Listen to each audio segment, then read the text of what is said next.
Well, hello there, guys and gals of YouTube world, and welcome to Mazske Finance. Hopefully you subscribe, like the videos, feel free to share any video, and always feel free to comment.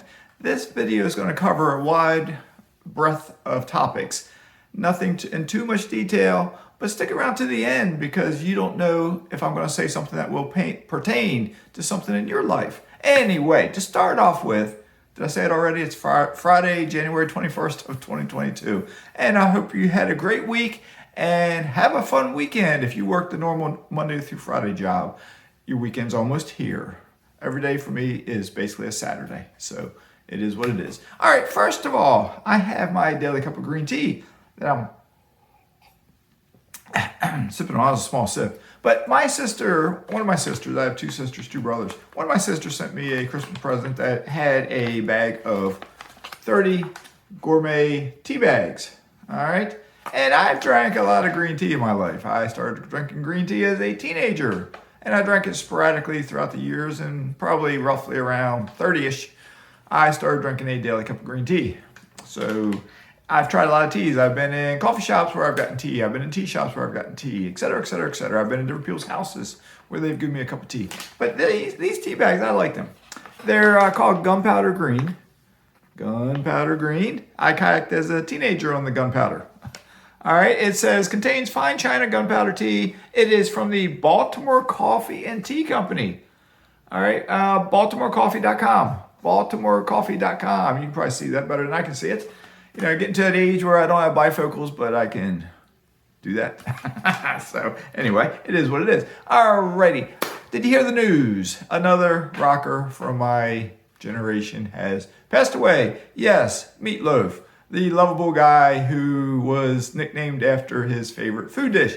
Meatloaf, the rocker, the actor. He was in several different films that you may have seen on the big screen or your small screen in your living room. If you do not know who Meatloaf is, go to your favorite streaming device or platform of choice, Spotify, Amazon, Google, whatever it may be, and tell them to play the top hits of Meatloaf, or just go to YouTube and top hits of Meatloaf. He was a big guy. So he passed away at the age of 74. 74. So that leads me to this next topic. I'm at the age now, I'm 54. Where in my formative years, say as a kid, my teen years, that generation there, say a period of 15 years covering, I don't know, 8-ish to 25-ish, somewhere in there. That's when the majority of people in that general age range are probably exposed to, in one way, more music, more pop culture, more sports than perhaps later in life. Okay, perhaps.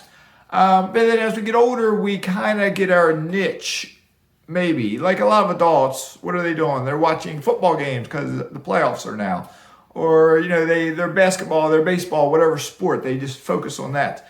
But as a kid, we can, when I was a kid, I followed primarily baseball and football. Not so much basketball, a little bit on basketball, but primarily baseball and football. So when I was in my formative years, the players who were playing that were good, they're all a generation ahead of me, and they've been passing away now for the past decade or so. I also collected baseball cards, and I had baseball cards going back to before I was born, so I was familiar with older players.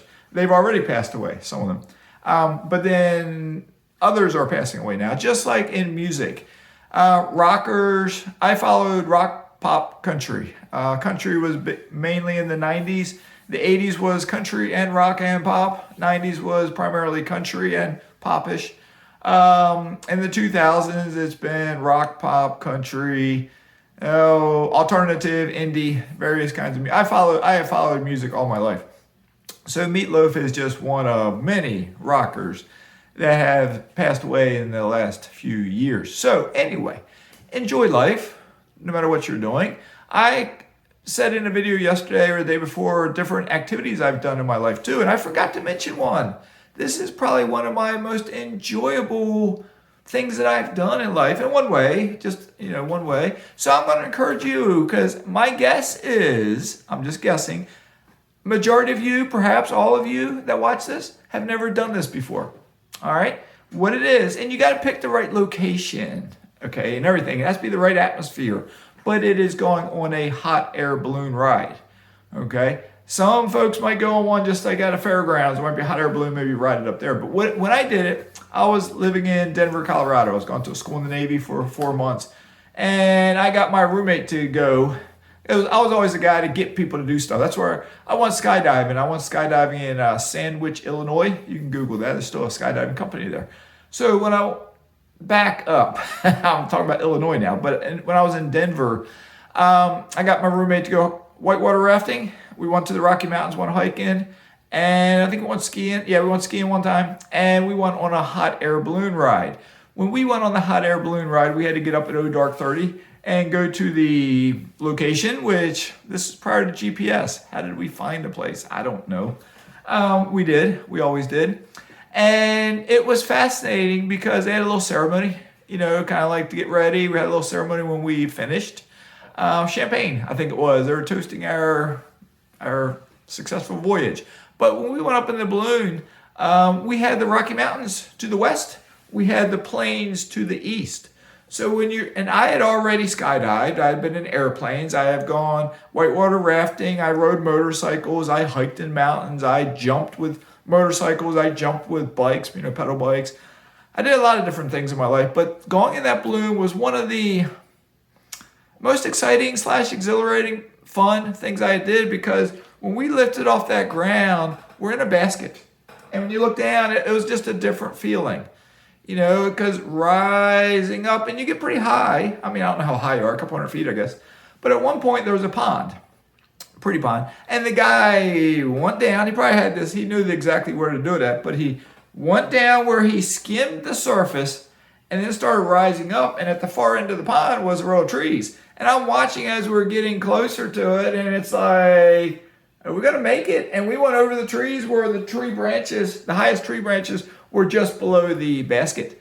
So looking back on it as an older person now, it's like, I'm glad he didn't misjudge just a little bit. That might not have been good. But anyway, I gave my parents a anniversary present. It was their 25th wedding anniversary. I was living in the country of Panama.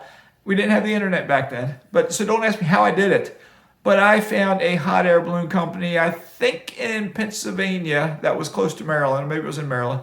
And I called them up, found out what the price would be and everything. And for their 25th wedding anniversary, I gave them, I guess it was a gift certificate to a hot air balloon. So my parents were probably late 40s, 50-ish at the time, probably. And it took them a few months to do it, but they went on that hot air balloon ride. So that was kind of cool, Given the gift of joy, I encourage you to do the same thing. So anyway, sports, music, activities, life, and you ready? Investing. We all need to learn how to invest. Okay? Most of you, the majority of you that watch my videos, you already invest. So brainstorm with me here. How can we get the masses investing? How can we get the masses to think about investing? All right, we got to be able to do it somehow. Because if all of us can invest, I dare say we'll make this world a better place. Because if everyone can learn how to invest, we can lift folks out of lower income. All right, and all of us, we could raise up just a bit in our economic lives and have a better life.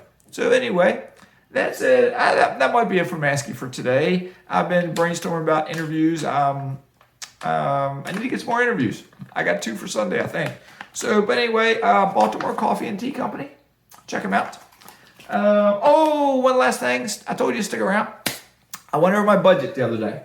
I'm not going to show you the detail, but there we are. I was looking for a spreadsheet, and I could not find a spreadsheet that was the right fit for me. So I want something to track my expenses. So I was like, what am I doing? Banging my head against the wall trying to find a spreadsheet. I looked at Mint, I looked at Personal Capital, but then I was like, paper. That's what I used all my life until, the last decade, paper. So I went through all my credit card statements because I pay 100% everything pretty much with credit card, a little bit with checks, electronic checks. And then I looked at my income coming in, because I have rent checks coming in, I have a pension coming in, I get other, sometimes money is coming in, but then there's always money going out. So I did not know I didn't know if I was spending more than I bring in, or, I mean, I got a good idea, but I didn't know. So I'll share some numbers with you real quick here, then we'll wrap this up. Alrighty? So income coming in for the month, and I know what I'm getting in rent for the month, so I haven't received it yet, but I'm counting it. And I'm not, this isn't 100% accurate, and I'm not going to tell you the exact number, but roughly my income coming in for the month is $18,000. Expenses going out are roughly, and this is counting all mortgage that I pay and insurance and taxes, roughly, let's say $13,000. So that would say, oh, you got a $5,000 cushion. What have I always talked about? Make this much, spend this much. You got that padding there, and then invest the difference. So then I was like, but why is my money going down? My cash reserves are going down. Why are they going down? It's like, oh, Maskey, that's what you're doing. I keep making investments. I just keep making investments. It's hard for me to hold on to cash. We did a video the other day, Knights of the Round Table, talking about cash reserves. It's just hard. I mean, I will always hold on to a little bit of cash, but I got a goal of having cash up here, but it's down here, and I just keep making investments. So, and that's what I'm doing. Anyway, I won't have a surplus this month because I do have a fence that's coming, and that fence will put me slightly in the negative just for the month. I'm not counting money I might have socked away or have access to. So I'm not truly negative, but unless the fence, we're waiting on permits. So if it pushes over into February, well, then I'll be positive for the month. But if it goes into February, I may be getting some more rent money coming in next month, but I'll have that fence. And then my Dock Tiki Hut is coming. It'll probably start in March, and it'll probably carry over mid-March, and it'll probably carry over to mid-April. It's a process. It may take a month or so, 6 weeks to get everything done. It's just how it is. I also had a pool guy here this week. Florita, my fountain, has been acting up. She's been a bad girl. She's 20 years old. She's starting to fall apart. So I had a pool guy come here, and they're going to send 2 guys here next week to hopefully fix her up for us. So we can get, Tyler was here the other day and saw her, but we didn't really talk about it. He doesn't know what she used to look like. But we hopefully will get her fixed back up where she will be shooting the water back out again. So, all right, enough's enough. It's been a long video. Start investing. All right, that's the key to having a successful, happy, long life. All right, start investing. Maskey is signing out.